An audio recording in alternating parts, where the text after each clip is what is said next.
Good evening and welcome to the City of Olivet's council meeting for June 24th, 2025. Can we please have roll call? Mayor Clark, Here. Chairman Pro Tem Weil, Here. Councilmember Solomonov, Here. Councilmember Pashon Hellman, Here. Councilmember Lewis. Here. Okay.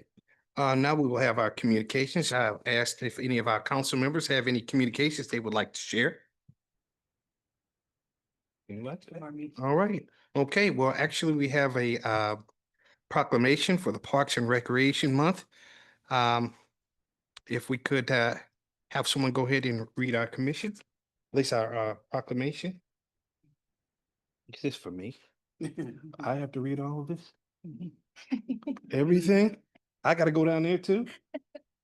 You could call up the Parks Commission. Oh. Chair, it's Richard to go to. Okay, so, You've got members of the Parks Commission and the Parks. well, I staff. mean, I can give one of them, they can hold it, you know. We can do it that way. Well, all of you guys, everyone. Why don't you make me read the whole thing? Well, just shoot parts that you think is- That's all, right? All right.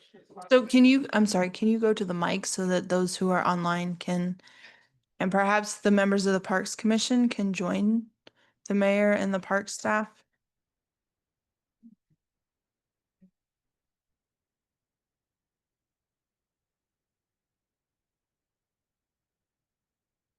Thank you all. Your microphone.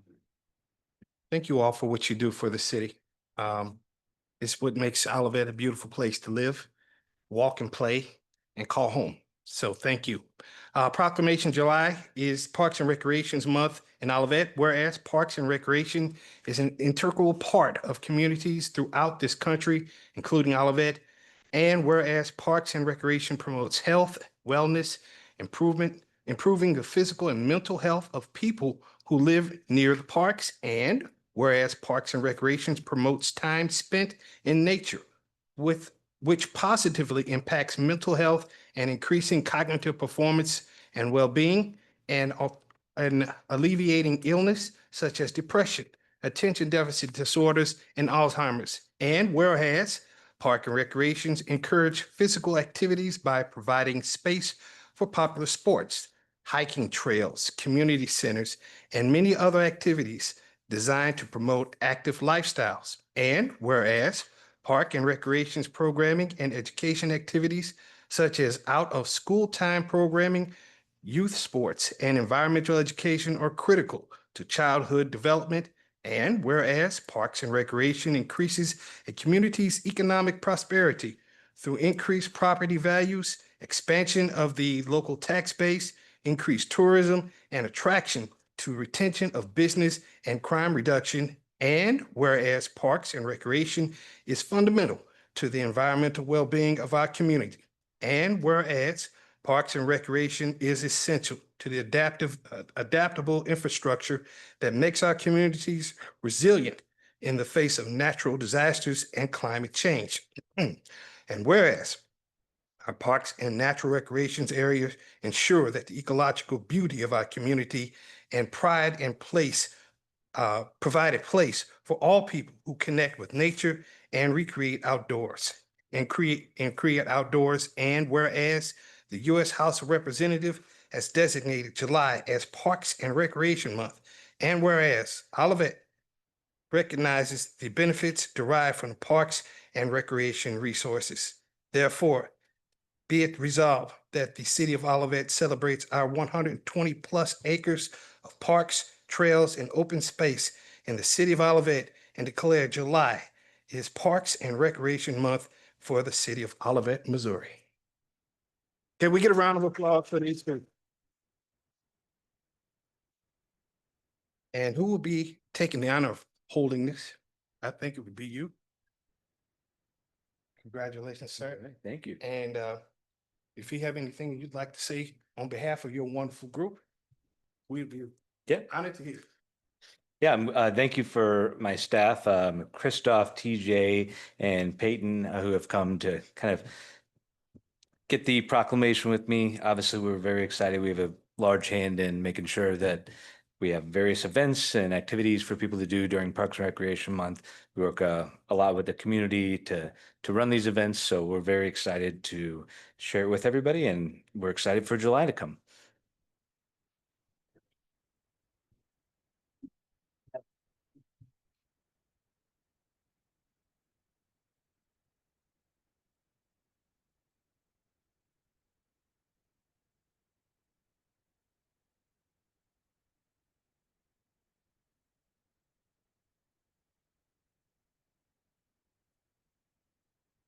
Do okay? All right. All right, so now we'll have our city manager's report. Good evening.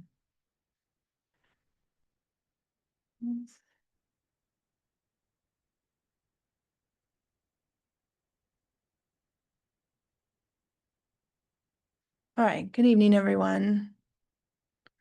First up, if you haven't heard, almost half of the city of Olivet is under a boil water advisory. Essentially everything north of Olive, including the city center and Five Oaks and Public Works. So it came out this morning, early this morning, about 5 o'clock. The break is actually in Overland at Pasteur and Midland.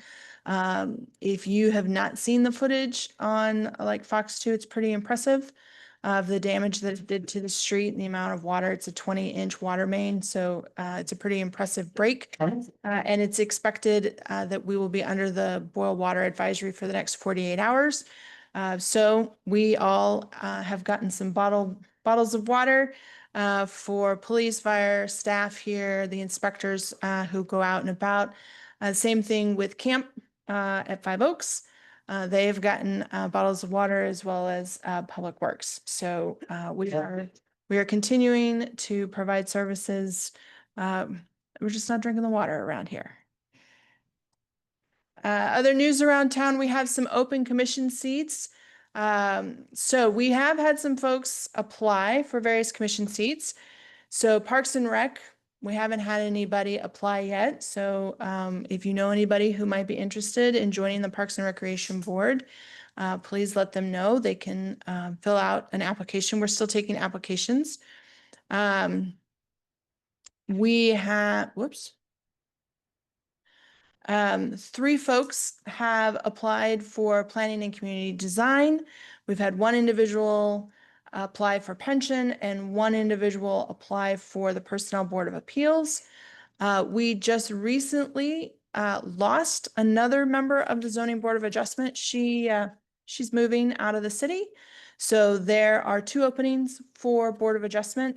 We haven't had anybody apply for Board of Adjustment either. So if you know anyone who is interested in any of those commissions, but most especially Parks and Board of Adjustment, we would certainly like to hear from them. We are tentatively planning to have the council interview interested individuals at your July 1st work session. So the city clerk has reached out to the individuals who have already applied. We will have 1 virtual interview and the other 4 will be in person. So mark your calendars for that work session. Additionally, we have been notified that the Missouri Department of Transportation, they're taking comments about their desire to acquire some property from the city of St. Louis. They actually own Stacy Park, and it's this little section here. They're wanting to do some sidewalk improvements there. If you have noticed that sidewalk, the radius is pretty tight so that large trucks tend to mount that sidewalk, and they've broken it up over time. So they're wanting to fix that radius. They'll also be fixing the ADA accessibility from this sidewalk to this island to get folks across Old Bonham, and if they so desire, across Olive Boulevard safely. So they're asking for comments, or if you would just like more information, you can certainly check out the MoDOT website. You can follow the QR code, and there's a link to provide comments. There's also more information about the entire project. They would like your comments before July 3rd. I would like to state that this project will in no way, shape, or form delay the paving of Olive that is scheduled for this fall. They are two separate projects, and we expect from MoDOT, and Bruce has gotten confirmation that this project is not going to delay the repaving. Upcoming events. So if you like to sing, tell jokes, play an instrument, Five Oaks is having an open mic night this Thursday. It's free, free to showcase your talent in front of the mic, or free to attend and just watch others showcase their talent in front of the microphone. So we hope that you will head over to Five Oaks and enjoy a couple hours of your colleagues and community members showcasing their talents. Speaking of Five Oaks, we still have camp going on. So we have 1, 2, 3, 5 more weeks of camp, and we still have spots available. So if you have some kids who need something to do for all 5 weeks, or at least one of the next 5 weeks, summer camp is open. You can follow the QR code to register. And then those things and a variety of other things are available in the weekly e-newsletter called This Week in Olivet. And then some upcoming meetings are on the screen. What I would draw your attention to is July 8th. That is a regular city council meeting. But the city also has a Parks Foundation, and the members of the city council sit on that foundation. Like, you are the board of the foundation, and you have to meet once a year. And we meet in the summer. Typically we meet earlier than July, but we were in the middle of doing budgeting and onboarding new council members. So we will have the foundation meeting at 6:30 on July 8th. So please put that on your calendar for 6:30. And then immediately following, we will have the council meeting at 7 o'clock. And then we will be closed, City Center will be closed July 4th, and Five Oaks will have limited hours from 9 a.m. to 3 p.m. And with that, I can answer any of your questions.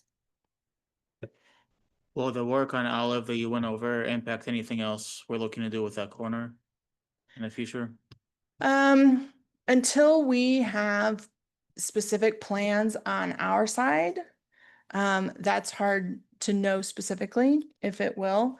I think at the last Parks Commission meeting, there was discussion about the relocation of that utility box, and that might impact where they want the future sign to go. But again, until we have a specific plan, we don't know that. Beverly did call me. My suggestion to her, she's currently out of town, but my suggestion to her is that we should sit down with the actual MoDOT engineer and have, conversation with him or her. Thanks.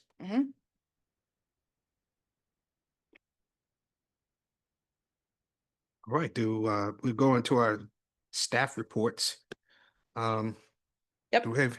So starting with the fire department, they annually with SSM, they essentially put on a practical skills challenge. This year it was out at Warson Park. So you can see some photos of the scenarios that were set up for them.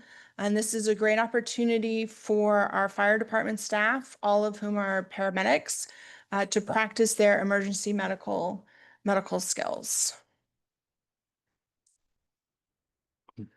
The Parks and Rec folks, they have been busy. Everything from camp, as you can see on the left-hand side, some campers got to go out and explore the Sassafras Trail. And then the parks crew, there was some problem with mud at the dog park at Irvside. And so they fixed that with the new mud barrier so that it won't get up onto this concrete there. And then lastly, there was an installation of a new memorial bench. And then they fixed up this area right here is also a memorial. And so they cleaned all that up for those areas in Stacy Park. Planning, Lot 3 continues to move forward. So the inspectors were out there on Friday doing pier inspections, and then the next scheduled inspection is the slab work. That's for concrete. And then after that, as I mentioned 2 weeks ago, the steel framing is expected to arrive at the end of this month. So you should start seeing steel beams coming up out of the ground.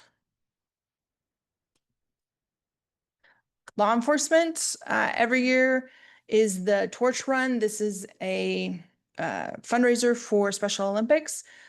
You may have gotten stuck in the traffic on all of that day when Officer Piskewicz, this is him right here, and right here, he ran down Olive Road from Price to Dealman, and then Dealman down to Ladue to hand the torch off to the Ladue Police Department after having received it from our colleagues in University City. And then Public Works. So whenever you go to do a repair, just like in your home, sometimes in public facilities, we find things we didn't know we had. So we had a sewer problem at Public Works, and Bruce arranged for the lines to be cleared. Essentially, from the Public Works building has floor drains. And what they found out is that there was a tank separator that we didn't know we had that was the problem, because it hadn't been cleaned out probably since 1973. It had been buried since 1973.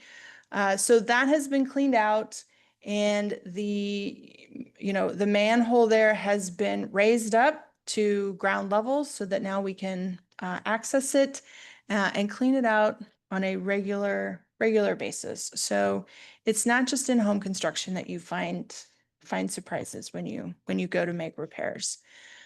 So that's all I have, unless you have any additional questions. The thought of going down there after 50-something years. He, I'm sure he can explain to you what was down there. That's some Indiana Jones stuff right there. Lots of sludge. I bet. Well, thank you very much. You're welcome. Now we're going to have our monthly financial report from Director of Finance, Darren Mann. Good evening, Mayor and Council. We'll have a finance evening, so I'll keep this short. The only thing I would note on our financial report for the 11 months into May is we'll see our transfers, our administrative transfers reflected in this month, and that kind of helps out that bottom line in the general fund. And then the improvement in the sales taxes with the remittances we're getting from Aldi. And the good news there, it kind of confirms where our FY26 numbers that we were kind of projecting, not sure of. It seems to confirm that those numbers were good. So let's go ahead and we'll go to the inner reserve policies. All good. Summarizing what I just said there. Nothing much has changed since last month. But if we go one more page, we can see the chart there. When we're looking at the orange, we'll see that a similar chart kind of do this for our sales taxes in a couple minutes. But there you can see into June that we are seeing an improvement, and that is kind of what we had expected, and we're hoping to project into FY26. So we'll pay attention to that for all of next year. So that's what I have for the financial report. Any questions, we can address those too. Okay. So now we'll go to our city council reports, and I'll start off with Councilmember Solomonov. No report at this time. Thank you very much. Then I'll go to Councilmember Pishon Hellman. Nothing to report at this time. Okay, Councilmember Lewis. PCDC hasn't had a chance to meet, but they'll be meeting this Thursday, so more to report next time. Thank you very much. Mayor Pro Tem Weil. Last Wednesday night, I had the pleasure of going to the Parks meeting, and Brian Asconi, did I say it right? Okay, Asconi, he's a park, he works with the parks, and he's he talked about the park habitat restoration progress. He made a report to the commission about the restoration at the different parks. It was very thorough. It talked about the natural habitats in our park, how they're utilized, how he goes about selecting the sites and the preparation, the habitat structures, and the monitor and maintenance. He also, and that he needs these 5 components in order to ensure success. He also talked about the importance of volunteers in this project, about educating residents throughout the process. And some of the volunteers we've had this past year included National Honor Society students, residents, Eagle Scouts, Olivet and Bloom, and some of the young children even at our Camps 5 Oaks this summer have been helping out. He shared maps illustrating the restoration in Stacy Park and Warson Park.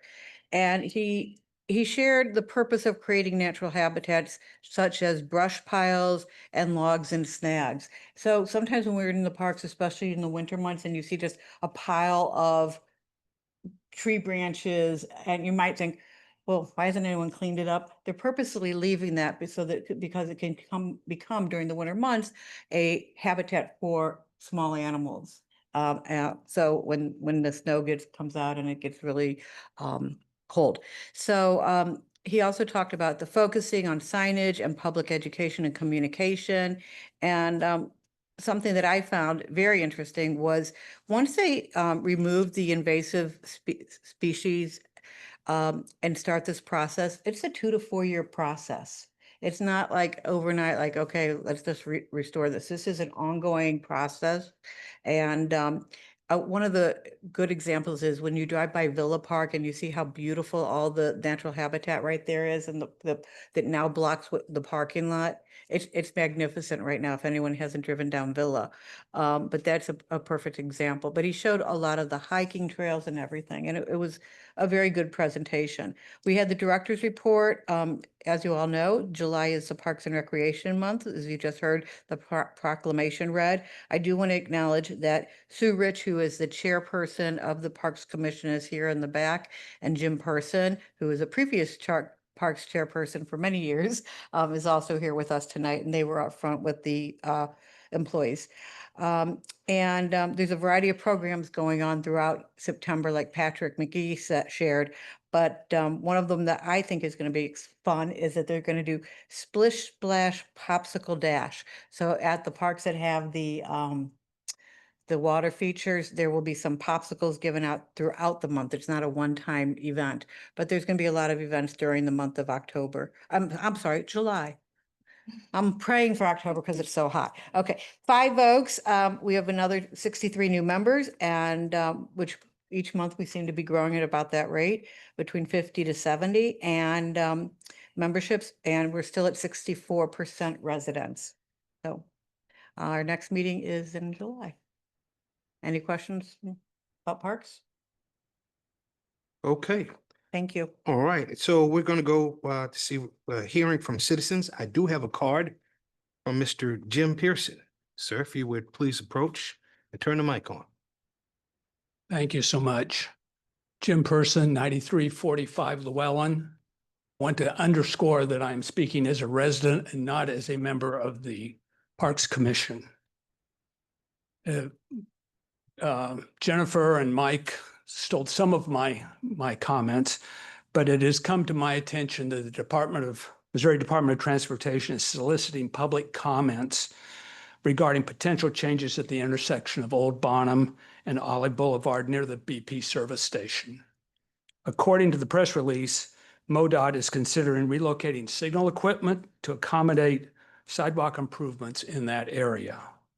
While I support the proposed sidewalk enhancements, I strongly encourage the Olivet City Council and staff to fully engage with MoDOT to ensure that any future projects, particularly the long-discussed wayfinding and informational signage at this location, are taken into account. This would include planning for necessary utility connections to support such signage, as well as evaluating potential impacts on sight lines at the intersection. Additionally, the press release mentions MoDOT's intention to purchase land from the city of St. Louis. This statement appears to overlook the existing long-term lease agreement between the city of St. Louis and the city of Olivet for Stacy Park. Clarifying this arrangement is essential to avoid misunderstandings and ensure that the proper parties are consulted. Given the complexities of working with MoDOT in the past, the City of Olivet may wish to seek support from elected officials, including Senators McCrary and Williams, Representative Mackey, and St. Louis Mayor Kara Spencer, should assistance be required in facilitating coordination or communication. Thank you for your attention. Thank you, Mr. Person. Okay, are there any other citizens who would like to speak? Do we have any online? Okay, so we will move on. We're going to item number 8, bill number 3046. If someone would please read the title. Bill 3046, an ordinance repealing Article 2 Fire Prevention and Protection under Chapter 205 Fire Department and amending Title 5 Building and Construction of the Olivet Municipal Code of the City of Olivet by repealing Title 5 Notes and Chapter 500 Building Regulations, adopting a new Title 5 Notes fee schedule and certain 2021 international building codes, and making other changes. Second reading. All right, Mr. Trejo, you have the floor. Good evening, Mayor, members of the council. I'm here requesting the council consider action on adopting the bill before you, which would amend our building codes to adopt the 2021 International Code Council codes. And there's the list as outlined within the ordinance or the bill draft in there, which includes also adoption of the International Fire Code. I'll go through a couple of the specifics regarding policy-wise.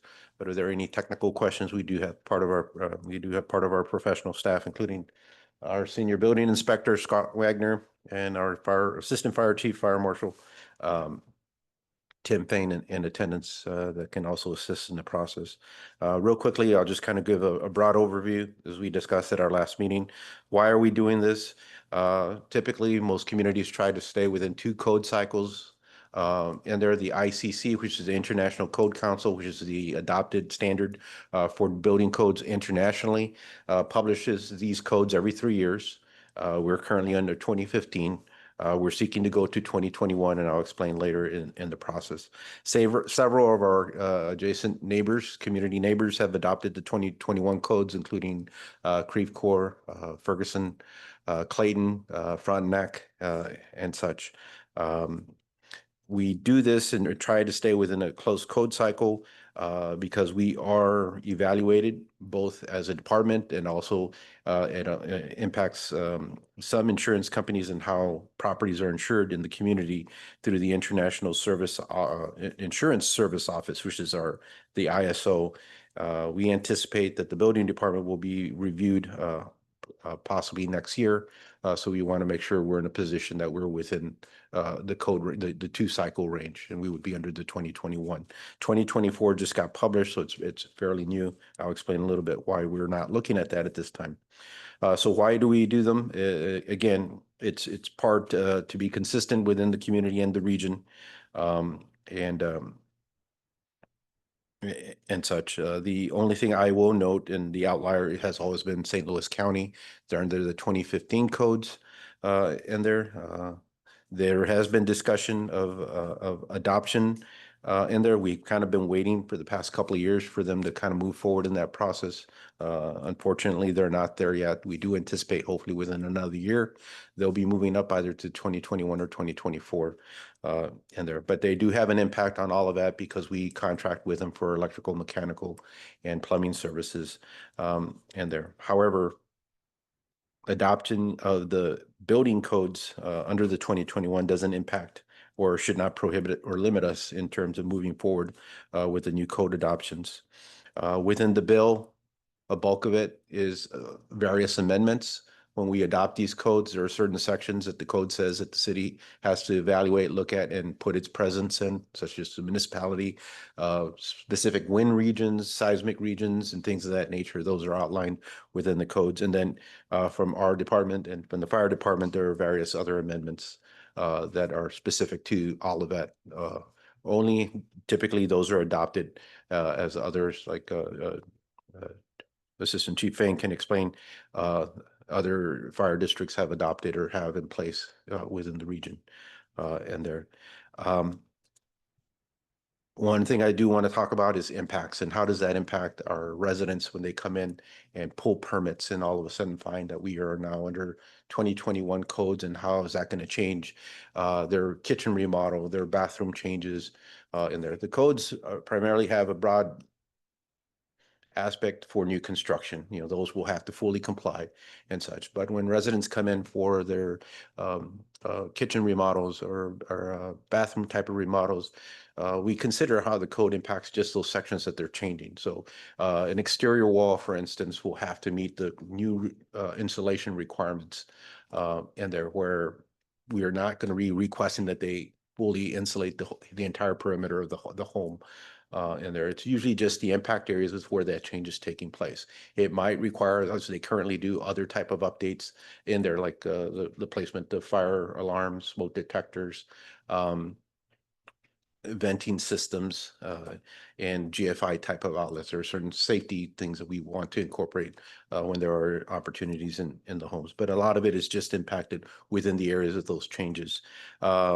When a commercial property comes in and you have a change in tenants, again, the code takes into consideration if the tenant is the same. If you have a professional office being taken up by another professional office, the code isn't going to require drastic changes from tenant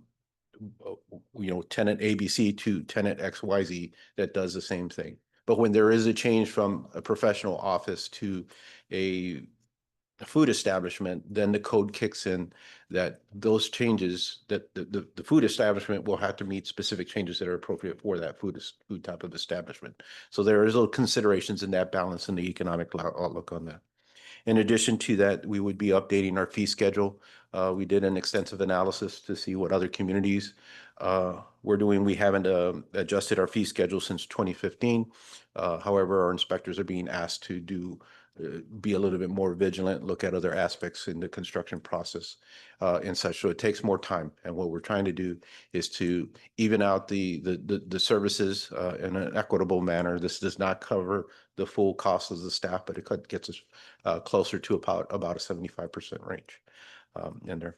Be glad to answer any specific questions. On the technical questions, again, I would defer to the experts that are here with me. And I appreciate the time. Thank you, Mayor. All right. Any questions from the council? Okay, seeing none. I actually have one quick question. Go ahead, Mr. sir. Mayor. For, you mentioned some of the impacts to residents who are looking to make upgrades to their homes. Is there anything major that people should be aware of that where the code will be changing? And yeah, anything worth calling out, or is it kind of just across the board, some tweaks? It's a broad question. On Yeah. terms of the major impacts from when we went from 2006 to 2015, the bulk of it has already been changed in there. 2015 to 18 to what is now 21, there have been small tweaks. I would defer to Mr. Wagner if you have anything specific or one highlight or a highlight that should be noted. No, there's nothing really specific. A lot of it was Sorry, sir.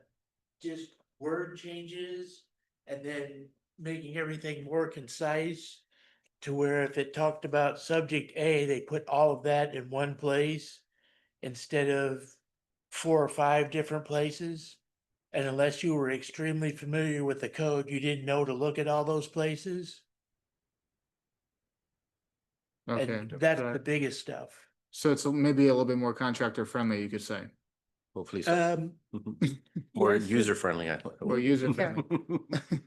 Okay. Yeah, but I will note, I mean, there was some significant changes that occurred in the 2009 to 2012 codes in there. And it's a good question when we went from 2006 to 2015, because things as requiring egress windows in basements, The ceiling height is a basement. correct. There were these have been while the International Code Council is trying to work to get to increase efficiency and sustainability in buildings. I think a bulk of their changes have been already gone through, and the rest are like 2% increments over time in there. Okay, thank you. All right. We have one more question. I do. Go ahead. This is, I guess, both for planning and for fire. Are there additional trainings that when we adopt these and move forward that's needed for staff in order to make sure that everybody is up to where they need to be? Or has that already happened in preparation? Yeah, through, at least I'll speak on on buildings' behalf, through their associations, both state and nationally. They're routinely providing updates on the code changes, online seminars, conferences, and such, all of it. And the council's been a blessing to us to have as members of the Missouri Association of Code Enforcement Officers, to the Missouri Association of Building Officials, and Mayboy is the way we know it, to also ICC members, and that gives them an opportunity to do that. A lot of the training that's going on or has been going on within the past couple of years has been either on the 2018 or the 2021 codes. I feel confident, that they're up to speed, and they'll continue to be taking as part of the budget. And as you guys go through that process, we make sure that we allocate funds for them to continue that learning curve and such, whether it's in person or online and things. It's a good question. We're greatly appreciative of the council's support. Can I add on one that. thing to that? Sure, absolutely. On the building side, sure, on the building side, we have different certifications that the city requires of us. And to keep those certifications, we have to have so many continuing education units per year. And if you don't meet that, then you can't get and maintain your certification. So that's why we have to go to the classes and the conferences. And previous board member for the MACE and the SAVE Coalition, and talking to the people at the ICC, those classes are put on for the most current codes because they want everyone to push, and keep up. So if you're with a municipality that has like the 09 codes, your classes right now are going to be on 21 and 24. And they're talking about starting 27, probably in January. So yeah, it's an ongoing To answer your process. question from the fire department, we do trainings monthly also with the St. Louis County Fire Marshals Group. We meet in Kirkwood every month. And there's other trainings too, with code official, ICC part of it being also one. International Fire Code, there's sprinkler associations where we go to do sprinkler, fire alarms, all of it. So it's in the same category as what Scott was just talking about. We do also do CEU training also that we have to keep up. I just wanted to share for our citizens and for those listening in or watching later and those present tonight that this is something the council has been talking about for a few years, and that, us having the 2015, we've been wanting to get up to this point and stay as current as possible. And I think this was part of the strategic plan as well. It helps us meet those goals, Right. Specifically. So, Right. yes. So, thank you.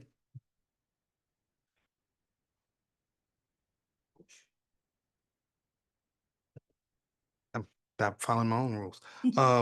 I would entertain a motion to approve the bill. I'll make a motion to approve Bill number 3046, an ordinance repealing Article 2, Fire Prevention and Protection under Chapter 205, Fire Department, and amending Title 5, Building and Construction of the Municipal Code of the City of Olivet by repealing Title 5 notes and Chapter 500, Building Regulations, adopting a new Title 5 notes, fee schedule, and certain 2021 international building codes, and making other changes. Can I have a second? Second. Okay, can we please poll the council? Councilmember Lewis, Approve. Councilmember Pashon Hellman, Yes. Councilmember Solomonov, Yes. Chairman Pro Tem Weil, Yes. Mayor Clark. Yes. The motion is passed. Bill 3046 becomes ordinance 2816. Okay. Thank you, very Mayor. much. Thank you, council. Thank you. All right, we're going to go to item number 9, which is bill number 3047.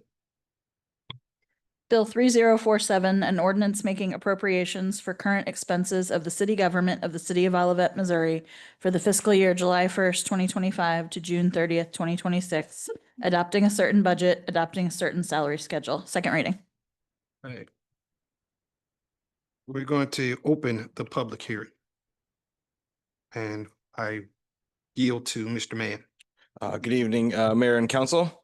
Tonight we have in front of us the fiscal year 26 budget. And while Jennifer's pulling up the slideshow there, please stop me if you want to ask any questions or anything. We'll go forward from there with those questions answered, and maybe it'll change how we present from then on. So with that, we have for FY26 budget. If we go one more slide, you'll see our three major planning documents that we use to make financial decisions, which is the annual comprehensive financial report, the audit, and then the budget and the capital improvement plan, which we're going to talk about tonight.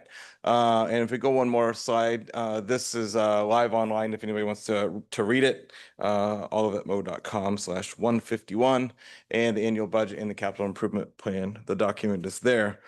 If we go forward one more, we do this, it's a part of this budget, the agenda item and what's online there is a big budget book, 120 some pages. And in there, it's a financial plan, an operations guide, and then a communications piece. So there's three major things that this document aims to achieve. And from there, it is so long, it is a big process. Let's go one more forward. And the budget calendar itself is kind of wraps up.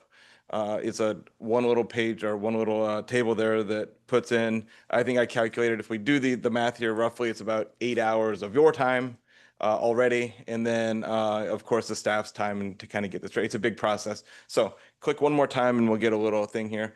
So the budget process is lengthy. It seems really, smooth tonight maybe to people watching, but it sometimes is not. And it is, there's a lot of time involved with this. Some of the key landmarks are dictated by the city charter, which is why we're here tonight, along with our first meeting that we have there on April 1st. The only other thing I'll say, if we get a chance to look at this document, if you only get a chance for, a couple minutes to listen to this, the further into that document you get, the further into the weeds it gets. If you want to find out how much people make, you got to go all the way to the end. But if you want to look at how much, a certain department, it's kind of in the middle. If you want to look at kind of our financial plans, policies, it's further at the top. If you want to see how everything went and see where the city manager wants to take it for the year, that's on page 4 or 5. So if you got a couple minutes, just start at the top and keep going down. So how do we read this thing? I'll go do a really brief one on the next slide. And there's a whole bunch of little clickities to go. But we start on the left side with our audited fund balances. We project where we're supposed to be for FY25. We look at our fund balance for FY25 as projected. And then we get to the next two columns, which is our revenues and expenditures for this year. And that's what we're approving tonight. We're actually approving that expenditure line right there, which if we look at the very bottom, roughly an $18.7 million budget.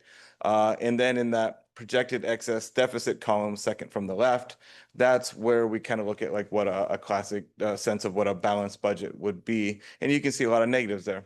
And we're going to talk about that tonight.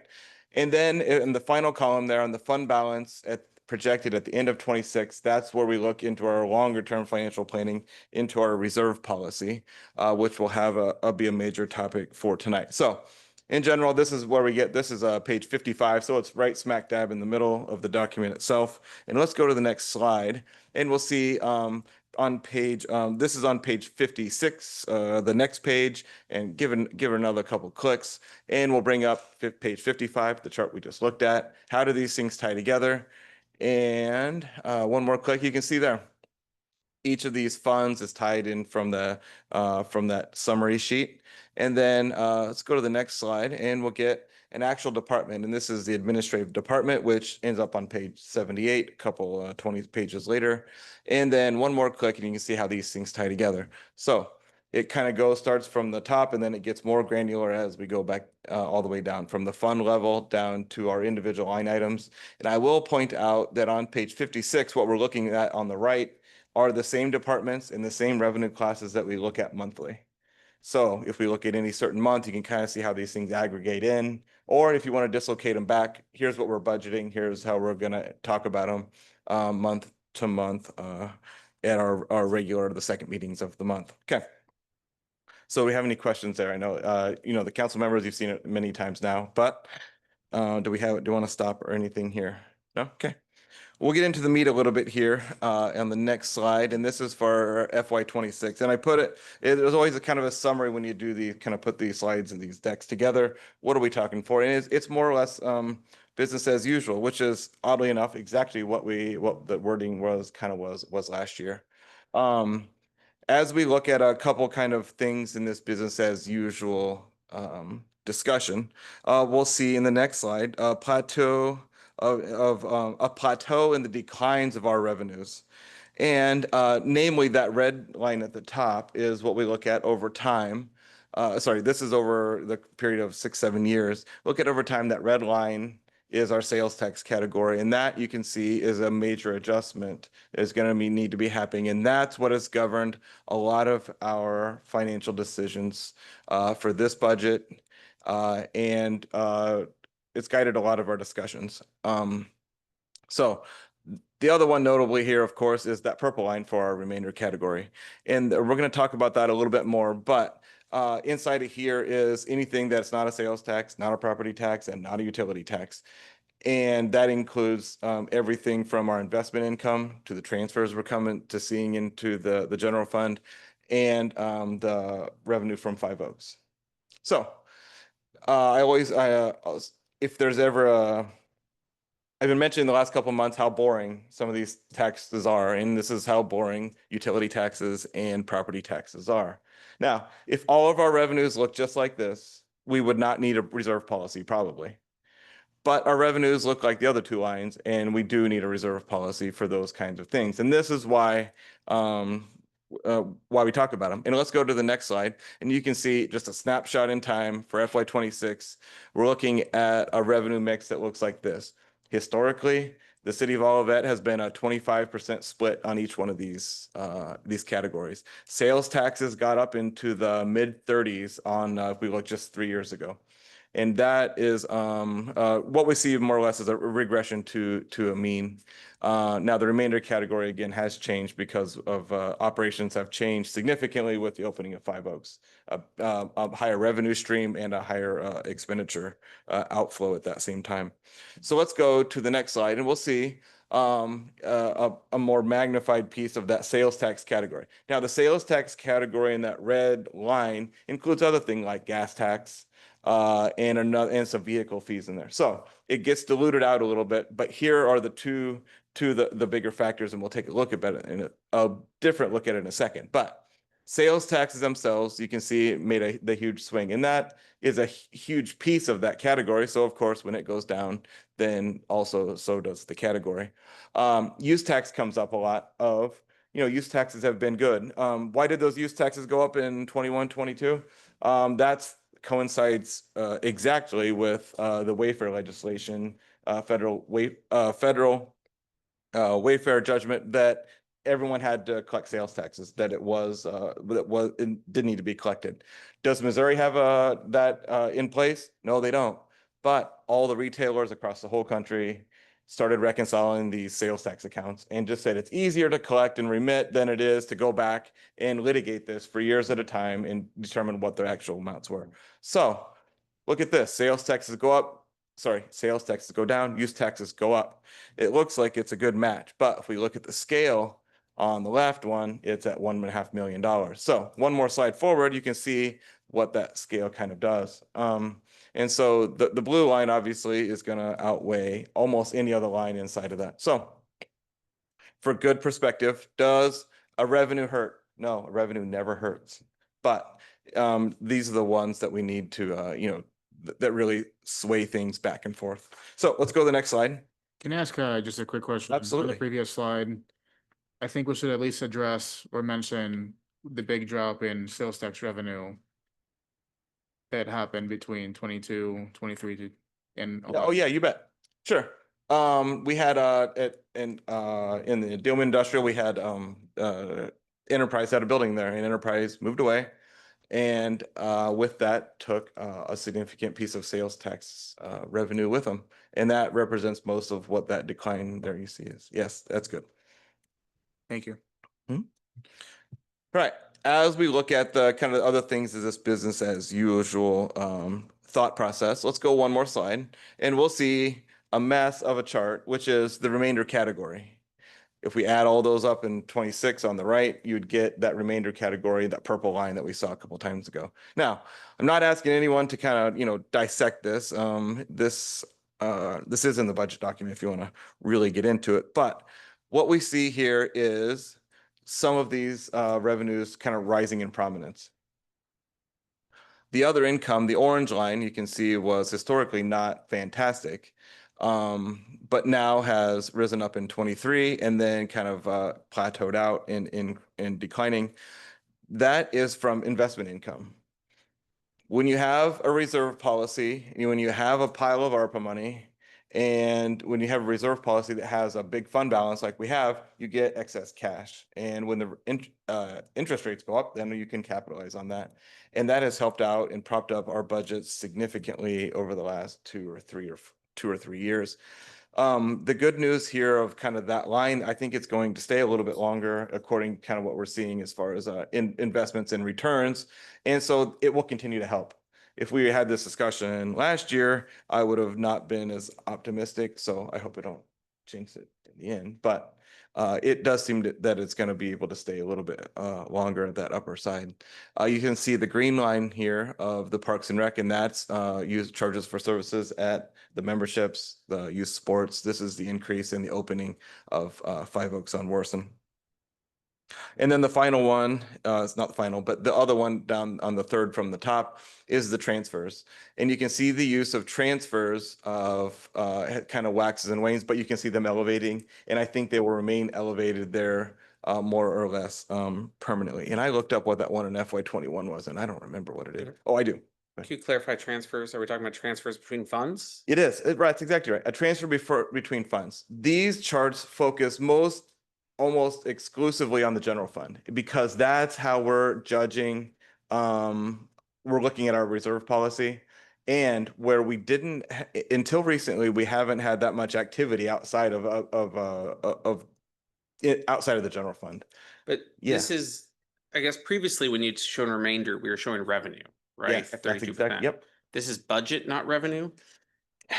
On a technical term, these don't belong here. You're absolutely right. They're, on a technical term, there are other sources of revenues. Because I'm just wondering, is this, so these aren't revenue, this isn't revenue on the page, or it is? This is all revenue except for the transfers. Yeah, okay, I was gonna say Yeah. transfers to me is like double counting then, because we're pulling. from- That's right. And then it would be if I had the sales taxes also in that chart. These are different sales taxes. So these transfers are coming in from mostly the Fire Operations Fund and the Public Safety Fund, Prop P, Okay. and like the Fire Operations Sales Tax. And those revenues are not included inside of any of the charts we saw before in that red line, not at all. It's only the 1% general fund sales But it tax. creates a deficit to have to pay back, correct? Creates a deficit you have to pay back on the other side? Yeah, Yes, so I guess I'm just thinking we have to, comes calling at some point, so it's. not- that's right. I wouldn't say. We're gonna see at the very end a chart of these. Okay. Can we pay for it in 5 years? And so can we pay for it in 1 year? Can we pay for it in 5? And can we pay for it in 10? The reserve policy asks, can we pay for it in 5? Our capital planning asks for it, can we pay for it in 10? Including these transfers. Yes, you're exactly right. Okay. Yep. Any other questions? Good. All right, so if we go to the next page or next slide, we'll see some discussion here, and we'll go to the next one. This is more the fund balances are strong, but they are declining, and it is triggering the long end of our reserves policies out of compliance. Now, this is something we talked about 3 weeks ago now, and it was kind of an intent to do so. And so first I'll go through some of these things that we go through. Let's go to the next slide to actually kind of demonstrate it. But we see revenues on the increase at 1 to 3.5%, expenses increasing about 3% per year. So 3 to 4%. That black line is our expenditures. The blue line is the revenues. You can see it gets ever so slightly wider as time goes on. This would be a classic example of a structurally imbalanced budget. Okay. Let's go one more prior. I'm sorry. Backwards. So what are we looking at here? I'll explain that too. On the left side, the orange line is our reserve policy says we'll have 50% of our budgeted expenditures in our fund balance. 8.1 is the fund balance as we're kind of looking at it right now. We would need $5.4 million in fund balance, which is multiply that by 2. We're at $10.8 million in expenditures. We're asking for approval tonight. And then if we go 5 years into the future, FY 30, the reserve policy says as we project those revenues and expenditures out, we will also have 50% in 5 years into the future. So we're projecting a $12.4 million budget in expenditures in FY 30. And so then we would need to have 6.1 or 6.2 million, and we're projecting only 6 million. So that's what the reserve policy says. And that's kind of what we're making decisions on today. So let's go forward one more. Now, if we continue this path, one thing to note, it sounds a little doom and gloom. If we were to continue this exact path, we'd have about 12 to 15 years before we're like out of money.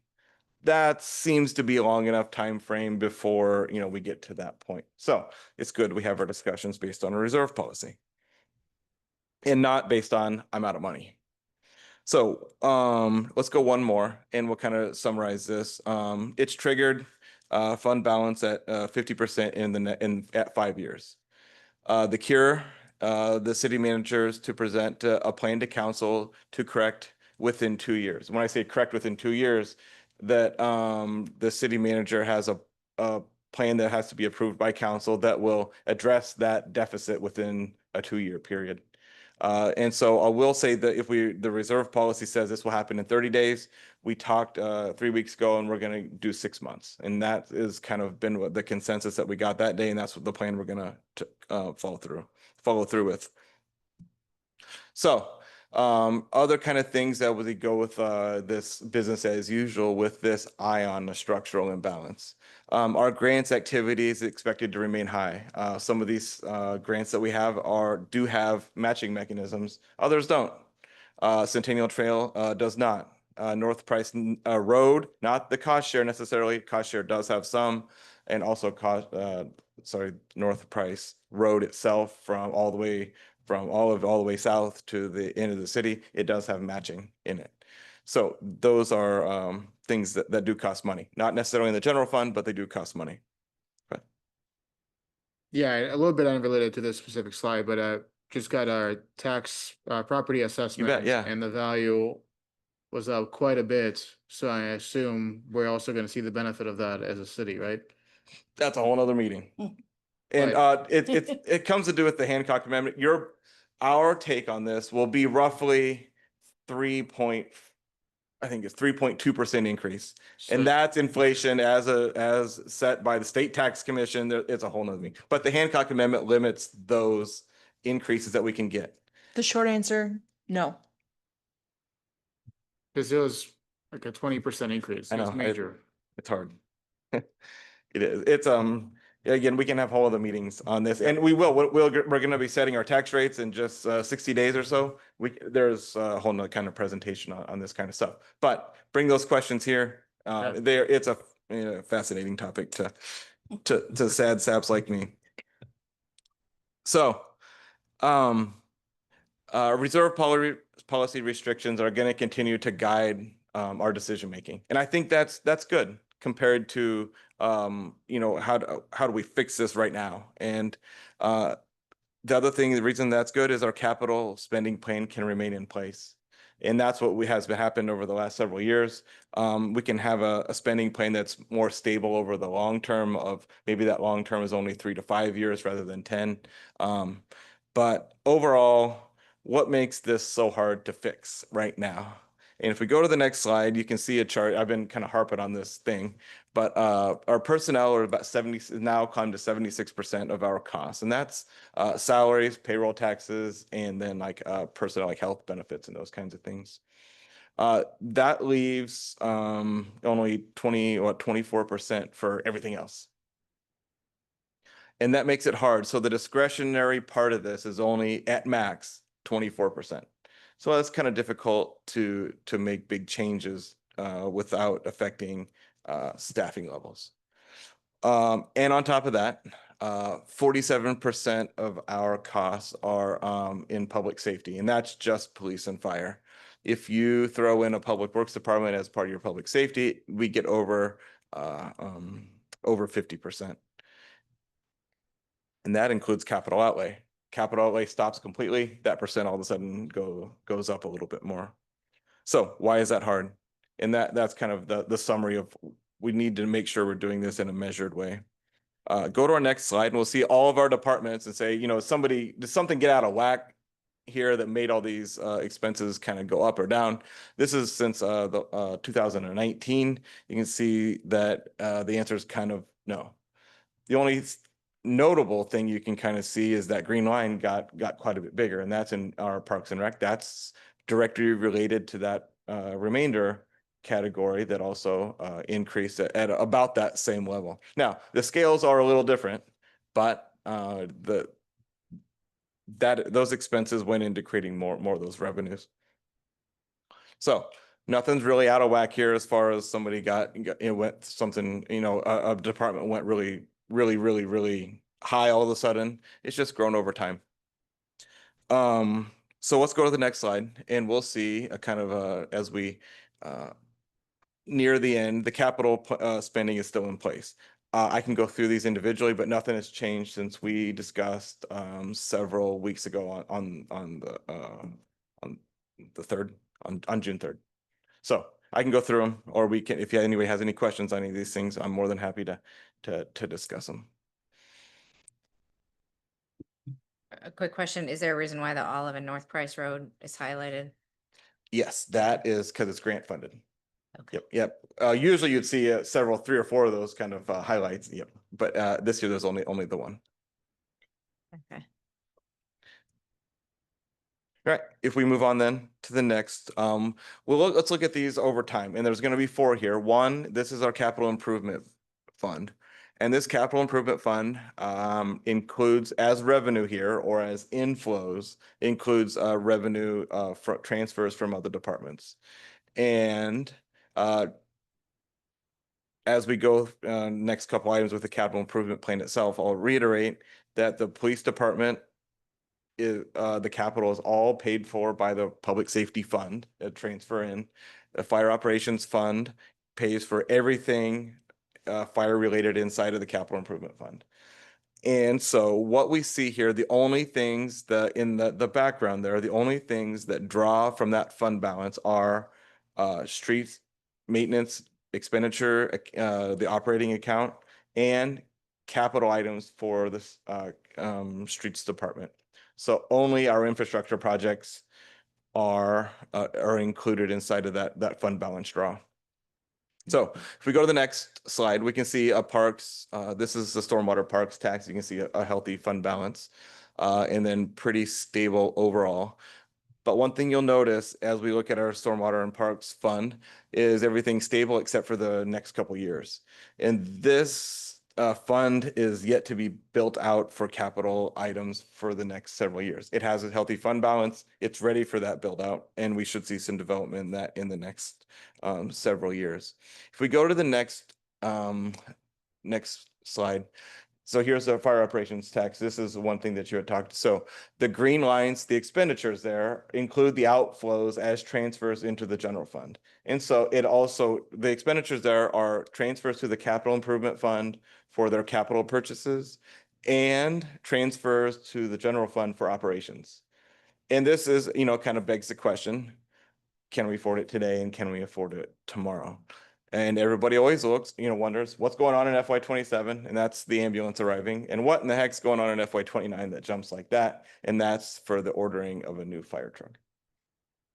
And then in FY 35, it goes negative as we anticipate the ordering of a new ambulance already at 10 years.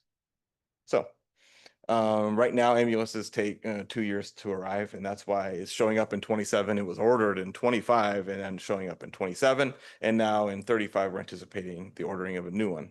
So this will likely be adjusted as the new one arrives. Obviously, we're not going to order it at, at 7 years. We're going to order it at 10 for it to arrive, to be 10 years old. And so we can see adjustment. What we see here is this is close. So if we go to the next one, the public safety, you can see a drawdown in that public safety fund. This fund had started with a very healthy fund balance, and is now, you can see those dark green lines as expenditures, is slowly dwindling it down. FY 30 is an odd year, and there's just a lot of stuff that comes up for replacement. I think as we get closer to 30 and 33, we'll start to even those things out. The final thing I'll say is on the public safety fund, the only thing in here for expenditures, which they are actually technically transfers, is there's operating transfer to the general fund that we talked about. And there's also transfers to the capital improvement fund directly related to the capital cost for the police department in there. So there's, we see that over 10 years. And if we have any questions on any of those. Good. Okay, so if we go to the final slide here, the conclusions here, we talked about proposing a budget deficit. If I was meant to look, this is at least the third or fourth one of deficit that we have. This one is the largest one that we have proposed, but it's not unusual. But what is unusual is that the years have ended worse than we had thought. Previously, when the sales tax was good, we ended up with surpluses when it came down to the end of the year. No adjustment to our long-term picture. We talked about the capital planning has remained. There's no plans currently for any reductions in FTEs. There's no plans currently for any raises to be, cut, denied, anything like that. However, with those things I just talked about, status quo with no adjustments equals a structural imbalance. Now, why would we kind of go through that? Knowing that with that in mind, why do you keep going down this path? And it comes to kind of what we're going to be talking about with the reserve policy itself. The trigger was intentional. Our revenues are in flux right now. We're seeing an increase with the redevelopments and developments are continuing. There's newer properties on the market than there were just, several months ago. Our higher interest rates are helping us long-term on that revenue side. And they're staying longer than we had thought. We need to talk about and we need to decide what a balance is on the revenue expenditure side at Five Oaks. And all this is happening with 3 new council members. And so that was kind of if I were to summarize it in one page or one kind of sentence, is there's a lot happening right now. And when you have most of your expenditures tied up in people, it's not a time to start, to knee-jerk. Let's do this under control. We can do this under control because the fund balance is healthy, because of the reserve policy. And for the reserve policy itself, how much is enough saved? What are we saving it for? What are we saving it for? A downturn in sales tax? Well, yeah, and now it's happened. We need to talk about what we need to save our money for, and under what conditions we should be saving our money. I think we've heard over the last several months that we should not be spending it down. We should not be spending it the way we're spending it right now. The deficit is a concern. So that's kind of where we are in a nutshell. That was the longest sentence ever, too, for our budget for FY 26. And so tonight, if we go to the next slide, is just to approve Bill 3047 as approved, but I'm more than happy to discuss. And then, of course, you can make any changes you feel free to. And we are still in a public hearing, so maybe somebody else wants to talk. So do we have anyone from the public who would like to speak? Seeing none, do we have any questions from the council? Okay. We are closing the public hearing. I would like a motion to approve the bill.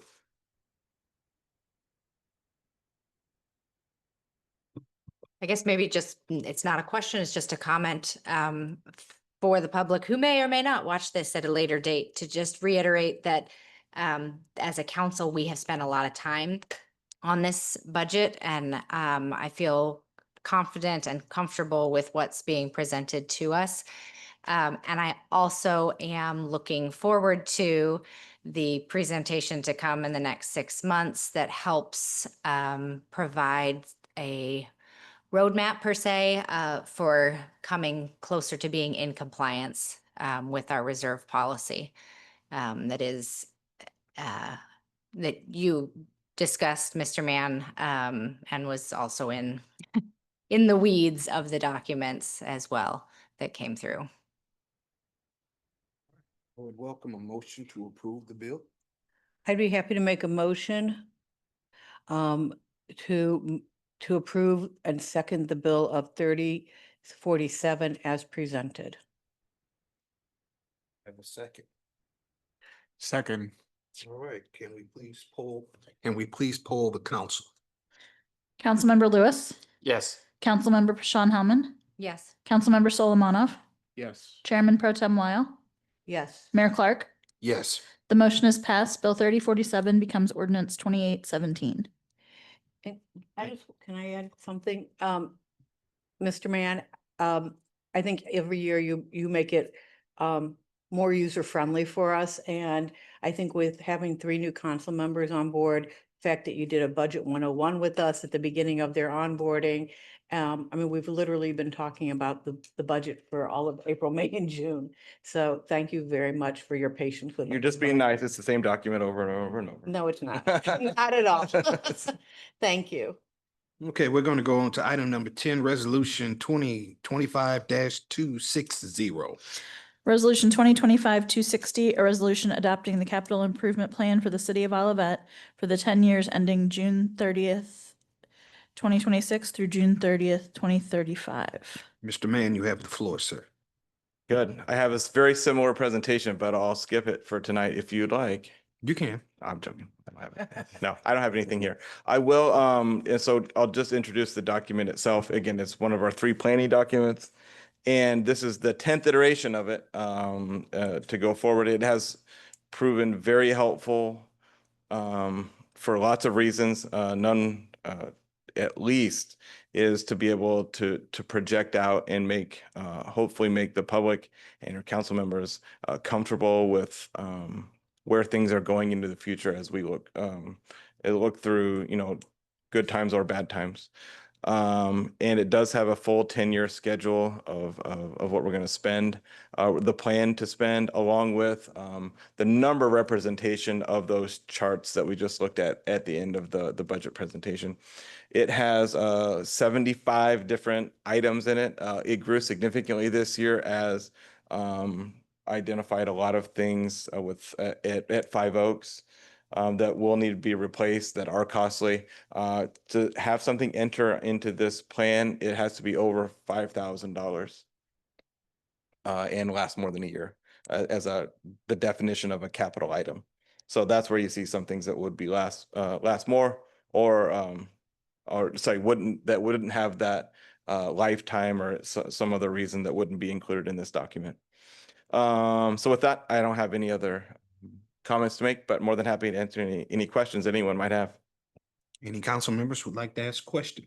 I have a question. Go ahead, man. So on page 8, you discussed some of the assumptions that underlie this document. And one of them is that revenue sources would increase by 2.5 to 3% per year. Mhm.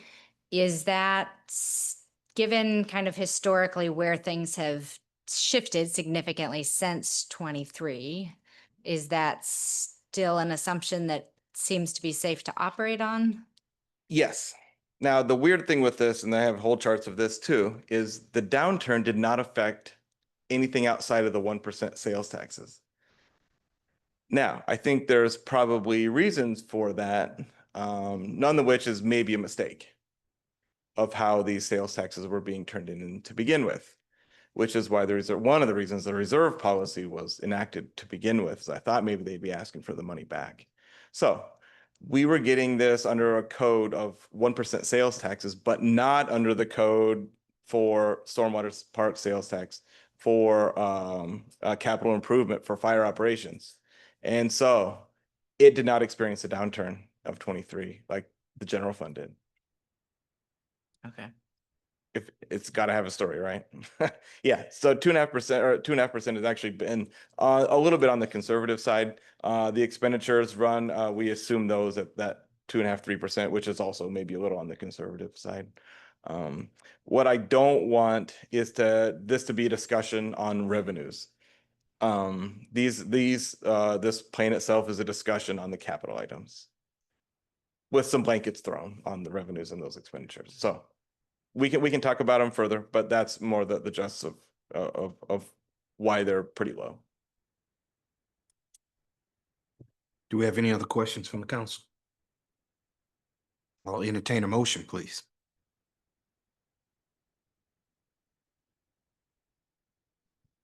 I'd like to make a motion to approve resolution 2025-260 as presented. Second. Okay, can we please poll the council? Councilmember Lewis, Yes. Councilmember Pashon Hellman, Yes. Councilmember Solomonov, Yes. Chairman Pro Tem Weil, Yes. Mayor Clark, Yes. motion is passed.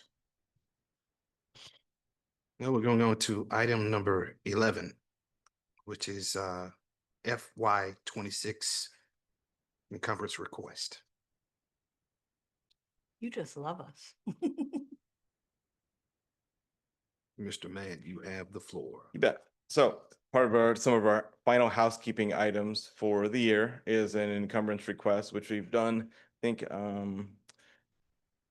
every year since I've been here. So puts it at 10 or 11 times. The encumbrances themselves are, we can see the listing. If we go to the next page, the listing themselves is some items from FY 25. Some of them have been ordered, almost all of this. Well, the top two items have been ordered.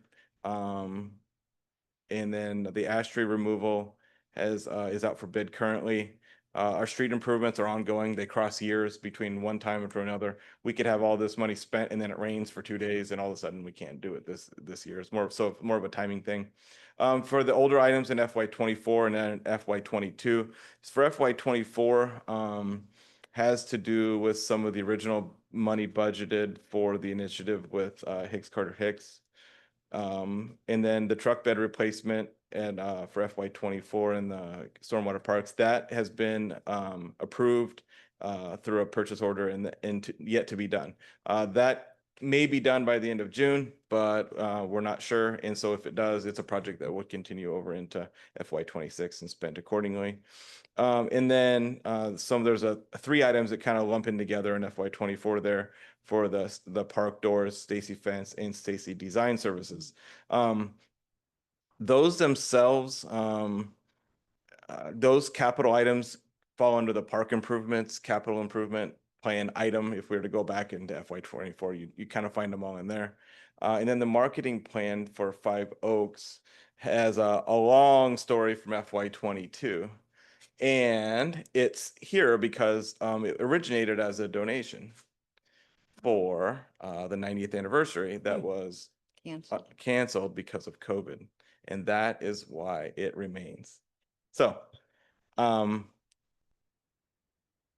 this list is quite a bit smaller than we've had in some years, but we're bound and determined to kind of get them all these projects all finished. You will note that most of these items are capital in nature. Anytime we have a project that is more operational, generally it will get kind of rebudgeted into that next year and show up in those justification lines. The capital items themselves, which is those 8,000 series of accounts, it muddies the discussions of capital themselves and what's going on in the next year if there are projects that have already been approved. And when we go through a 10-year time frame, it doesn't matter whether it's spent in the first year or the 7th or 8th or 10th year, it still has to be accounted for, and we're still looking at that fund balance at the very end. And that's why we kind of keep these items on as encumbrances. If it's a practice we don't want to do, because it's confusing, because it's not transparent, then we can end it just as well. And we'll rebudget these items. So with that, I'll open up to any questions on the encumbrances themselves or the process. Do we have any questions from the council? Go ahead, sir. On the Five Oaks marketing plan, Yeah.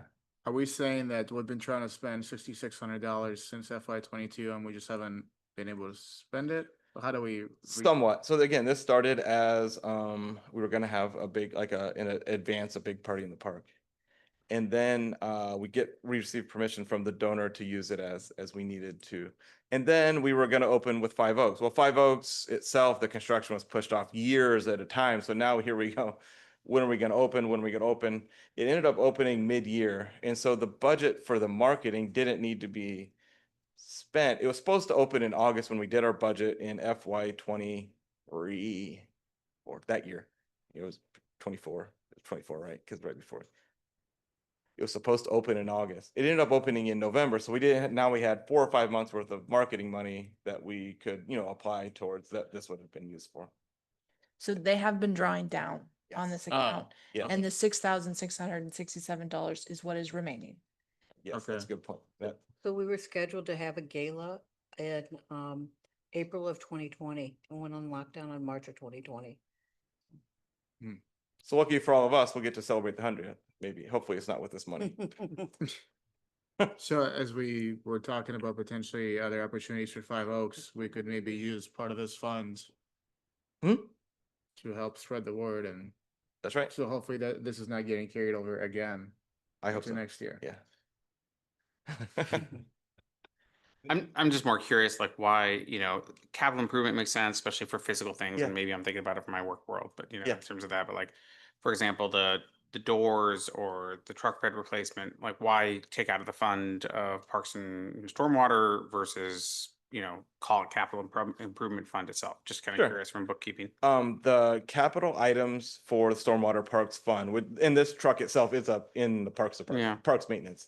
The capital items for the parks have always lived inside the Stormwater Parks Fund. It's Okay. the only capital items that don't live in the capital improvement fund. Again, it's gotta have a story, right? Yeah, no, that's fine.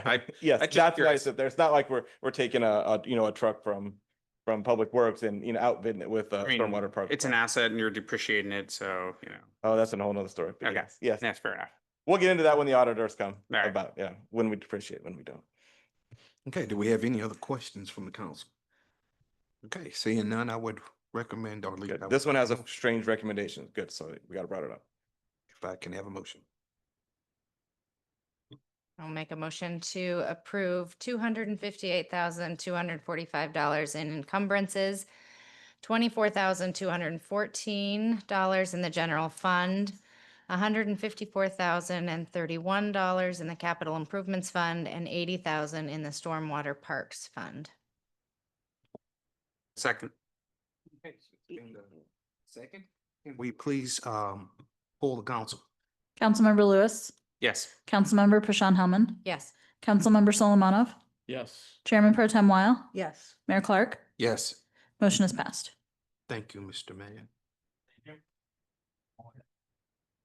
All right, so we're on to item 12, hearing from citizens, part 2. Are there any citizens in the area that would like to speak? Seeing none, we'll go forward. Item number 13, review and acceptance of minutes. Are there any corrections that any of the council members may have found? The only thing is that my last name has 2 N's at the end of Hellman. It's a common problem. Under item number 4, city council reports. Someone should lose their job for that. They're all invalidated now. It's okay. It happens a lot. I probably don't need to point it out, but just thought at least at the beginning when it happens, just. I appreciate it. Thank you. I feel like I need to issue a employee-wide memo about the 2 Ns. That proclamation. 2 Ls, 2 Ns. It is right in the budget, though. There are many instances where it's correct. There are more instances when it's correct than when it's wrong. That is true. I would love to I make a appreciate it. motion to accept the minutes from June 10th as amended. Can I get a second, please? Second. All right, can we please poll the council? Councilmember Lewis. Yes. Councilmember Pashon Hellman. Yes. Councilmember Solomonov. Yes. Chairman Pro Tem Weil. Yes. Mayor Clark. Yes. Motion is passed. All right, so now we're gonna go on to item number 14, City Attorney's Report. I have no report this evening, but we do have a closed session. Okay. All right, I'd like to get a motion for a closed session with the city attorney, with our attorney-client privilege matters and negotiated contract matters.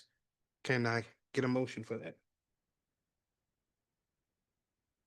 I'd like to make a motion for a closed session. Get a second? Read this whole thing. Second. Do we have Let's- to do let's- the pursuant? We gotta Yeah. do the right process. There you go. If you Uh, read- let- Right there. Let me try that again. Help you out. Like to It's make on a the screen. motion- like to make a motion for an executive closed session pursuant to the revised statutes of the state of Missouri to discuss attorney-client privilege matters pursuant to section 610.021.1 and negotiated contract matters pursuant to section 610.021.12. Get a second. Second. All right, can we please poll the council? Councilmember Lewis. Yes. Councilmember Pashon Hellman. Yes. Councilmember Solomonov. Yes. Chairman Pro Tem Weil. Yes. Mayor Clark. Yes. The motion is passed. All right, we are going into closed session. Following the closed session, we're gonna ask for a motion to adjourn, please. I would be happy to make the motion to adjourn. Second. All right, so be it. Good night, Night. folks.